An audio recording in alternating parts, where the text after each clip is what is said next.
Honorable Speaker, before I commence Part A of the budget, I want to take a moment to acknowledge how isolating and distancing seemed like insurmountable challenges for a country like ours that has people coming together in times of crisis.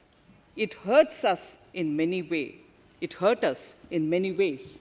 I bow my head in respect to every citizen for the endurance shown in facing what was an undeniably a tough year for all our physical and mental well-being. Part A. In Part A, I wish to lay a vision for Atmanirbhar Bharat. Atmanirbhar Bharat or Atmanirbharta is not a new idea. Ancient India was largely self-reliant and equally a business epicenter of the world. Atmanirbhar Bharat is an expression of the 130 crore Indians who have full confidence in their capabilities and skills. We are already part of international groupings such as the G20 and the BRICS, the Coalition for Disaster Resilient Infrastructure, and the International Solar Alliance are realities today due to India's efforts. The proposals in Part A will further strengthen the sankalp of nation first, doubling farmers' income, strong infrastructure, healthy India, good governance, opportunities for youth, education for all, women empowerment, and inclusive development, among others. Additionally, also on the path to fast implementation are the 13 promises we had made in the budget of 2015-16, which were to materialize during the Amrit Mahotsav of 2022 on the 75th year of our independence. They too resonate with the vision of Atmanirbharta.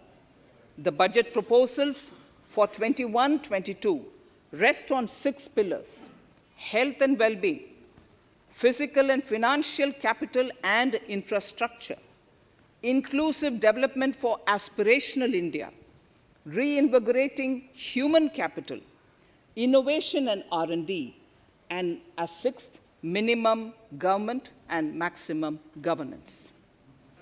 Chittoor-Tachur corridor and construction will start next year. Second, 1,100 kilometers of national highway works in the state of Kerala at an investment of 65,000 crores,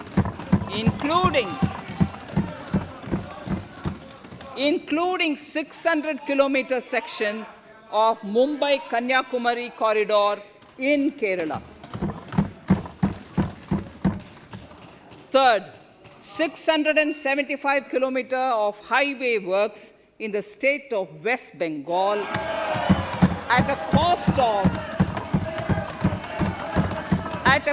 of 25,000 crores, including upgradation of existing road Kolkata-Siliguri.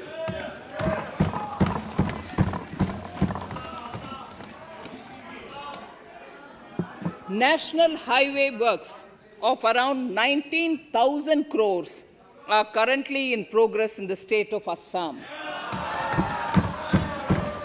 Further works of more than 34,000 crores covering more than 1,300 kilometers of national highways will be undertaken in the state in the coming 3 years. Some of the flagship corridors and other important projects that would see considerable activity in 2021-22 are in Annexure 2 to my speech. I am also providing an enhanced outlay of 1,18,101 crores, 1,18,101 crores for Ministry of Road Transport and Highways, of which 1,08,230 crores is for capital, the highest ever provided. Railway infrastructure. Honorable Speaker, sir, Indian Railways have prepared a National Rail Plan for India 2030. The plan is to create a future-ready railway system by 2030, bringing down the logistic costs for an industry is at the core of our strategy to enable Make in India. It is expected that Western Dedicated Freight Corridor and Eastern Dedicated Freight Corridor will be commissioned by June 2022. The following additional initiatives are also proposed. The Sonnagar-Gomo sections, 263 kilometers of Eastern Dedicated Freight Corridor, will be taken up in PPP mode in this year itself.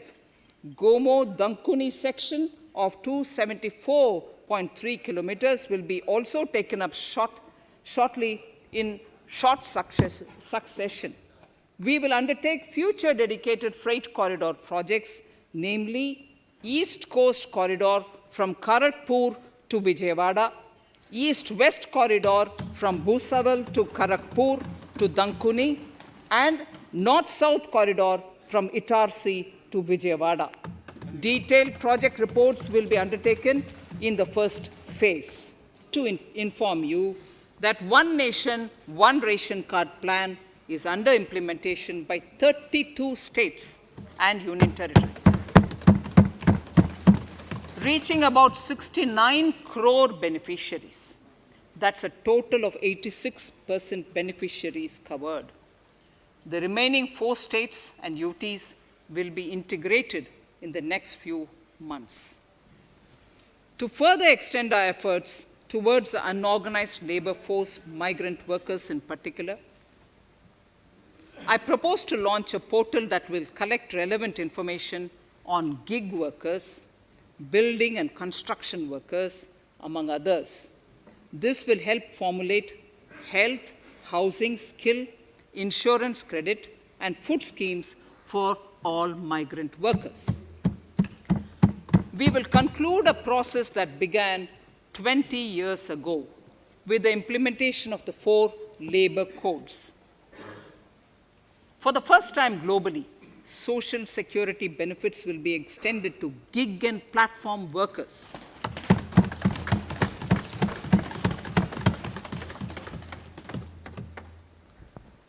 Minimum wages will apply to all categories of workers, and they will all be covered by the Employees State Insurance Corporation.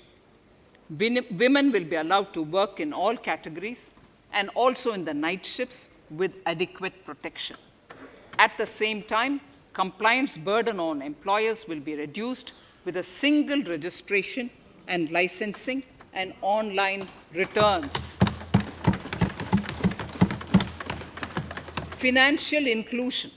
To further facilitate credit flow under the scheme of Stand Up India for the scheduled castes and scheduled tribes and also women, I propose to reduce the margin money requirement from 25% to 15% only,